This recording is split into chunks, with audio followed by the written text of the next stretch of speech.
rừng này bao năm dài xa mãi trong cuộc đời chuyện biết nỗi đau mà lòng khát khao tình Chúa có về. Hãy đến ngài hồn Chúa trong ngày thánh lễ hôm nay. Hãy đến ơn lời Chúa để là ơn ngôi thành được yêu dấu. Hãy cất cao giọng hát khi tràn đầy ơn Chúa hiền hậu. Hãy hiến dâng cuộc đời xin cùng thờ danh Chúa Ba Ngôi. Con dâng lời nguyện nữa dù thời gian ta vô buồn vui. Con mình tạ ơn Chúa trong gian nguy hay lúc thành thơi.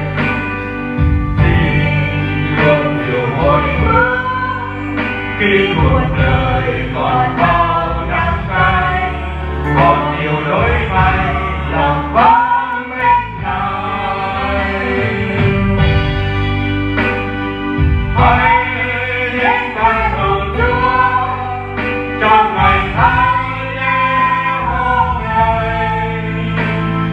Hãy đến con người Chúa để mà ơn ngôi thánh được yêu dấu. Hãy cất cao giọng hát khi tràn đầy ơn Chúa hiền hậu. Hãy hiến dâng cuộc đời xin cùng thờ danh Chúa Ba Ngôi. Hãy đến ngài hồn Chúa trong ngày thánh lễ hôm nay.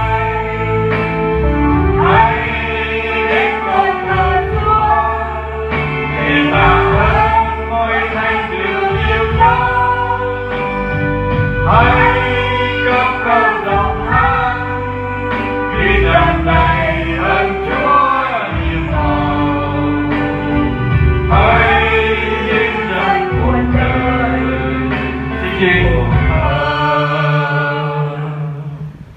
danh Chúa Ba Ngôi.